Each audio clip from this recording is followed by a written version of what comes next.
everyone. I thought I'd make a quick video about how to fix a Velux VSE system circa 2004, 2006 that just stops working. Your remote just doesn't set off the light, it doesn't work, nothing happens. So, doing extensive research on this, basically it's this power supply right here.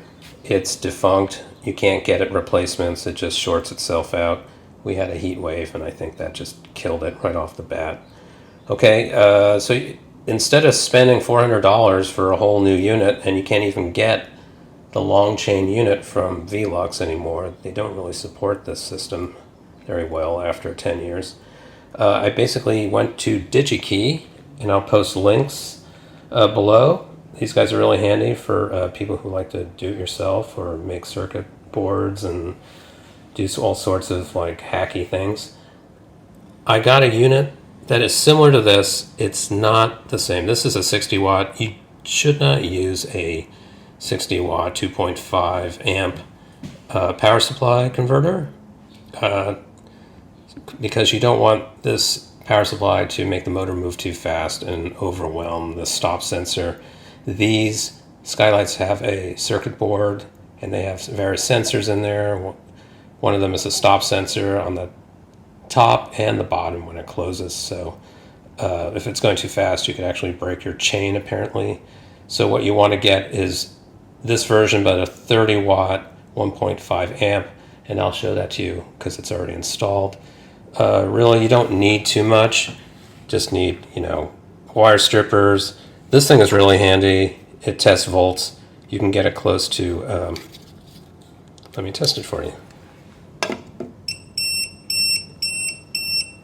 You can get it close to anything with a live voltage, and it will tell you that it's live. It's very handy, and you won't electrocute yourself.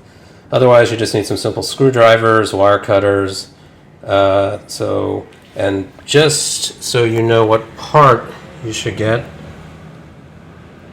the one on the top, the 30, the IRM 30. Okay, so this is a really cool part, and it only costs like 20 bucks. So instead of spending $400 and giving it to Velux to give you their crappy, short chain replacement, we upgraded this power supply. So I'm going to take you on a little trip up here. So this is my setup right here.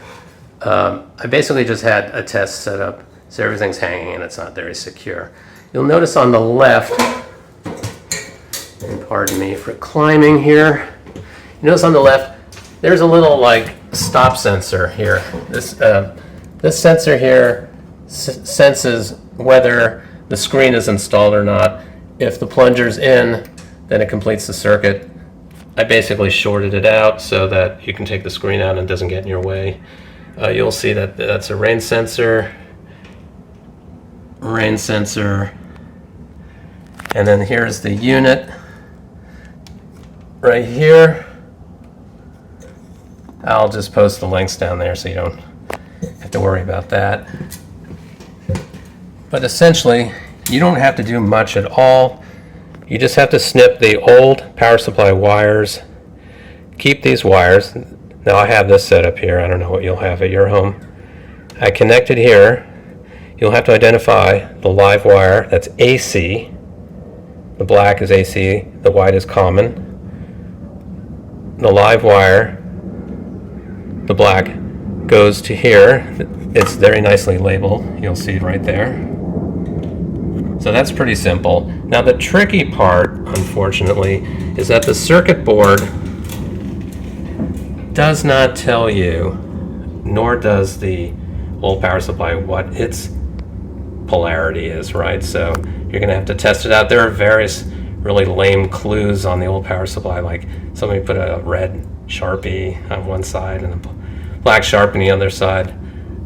So I just sort of reverse engineered this so it makes it easier for you. You want your positive voltage DC. This is a AC to DC converter. Once again, it's a 30 watt 1.5 amp. But I think anything from 1.0 to 1.5 and maybe this is a 1.3 amp, doesn't really matter. It supposedly works. You want the skylight to go up slowly so it doesn't overwhelm the stop sensors again. Okay, so I figured out that the positive here says VO positive, the volt DC positive is on this side, travels to the left side of your circuit board connector, okay? And the negative is on the right side, and that of course goes back to common, okay? So that was pretty much the tricky part. Everything else is going to be about mounting this. Of course, the old unit fit in just nicely up here, but really it's hidden by a cover. So you just need to like put some screws up here and mount it. The circuit board itself mounts back to here. You'll notice that when you take it out, it goes around that the motor connection there. You'll probably have to put some screws underneath it. Here and here, you want to make sure that your circuit board doesn't touch any metal so it doesn't short anything out there. And that's pretty much it. I will probably put maybe another video about how I jerry-rigged this up here, but really it's all hidden underneath this cover. So essentially it will look just like new and it works. Okay, so this is the setup. It's not super pretty, but no big deal.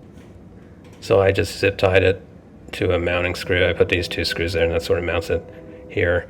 You do want to align this board with this motor mount there, because that's where your indicator light is and it has to sort of align with the cover. There's a clear part in the cover that's how you see your red lights. One thing I did do is I disconnected this guy here. That's the screen sensor. I just basically stripped the wires, wrapped them around each other and stuffed it in here because it's just really a stupid sensor, and it's just another thing that's going to break on you probably. Any case, let's go try it out. Voltage is on. Now one thing actually before I do this is, as told to me, I want to make sure that this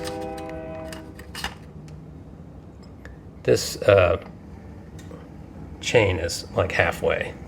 And what I did with the chain is I used a quick degreaser on it just to get the scuzz off of it, and then I lubed it with another grease. They say not to use solvents on it, but it was really dirty and it was grindy, and could be another reason why the motor burned out, is that it was just too hard for the motor to move this chain. So, you know, I ignored Velux and I re-oiled it. Okay, now it's halfway as instructed to me by people on these boards. Don't forget to have this sideways like this or down, but don't have it up, because when this screen comes down, you're going to crack your window, right? So I would just take it out for safety. Grabbing my remote. And eureka! There you go. And I'm going to move my head, but let's see if it stops.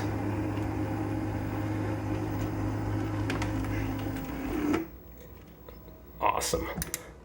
I'm going to open it up again, test that. Now see, this motor never really moves quickly in the beginning. You know, the first motor.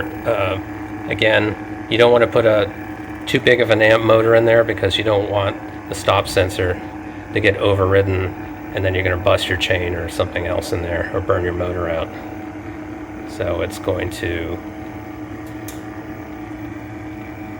hopefully stop. I have my remote here. Oh, no worries. Okay, see how it adjusted. Now another thing that you want to test out is the rain sensor here. You can just it's a capacitive touch thing, so when raindrops fall on it, it sets off the motor, initiates a close event,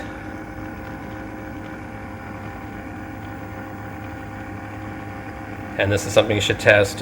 Reading on the boards, one person did everything closed up and down with the manual buttons, but the rain sensor just never shut the motor off, or there was no stop event. There you go, it works, terrific. All right, it's getting hot in here. I'm gonna open it up. I'm having too much fun here. So there you go. Not too hard. Really the hard part was just figuring out what kind of motor you needed, and I will post that in the link. So good luck with your home project and save some money.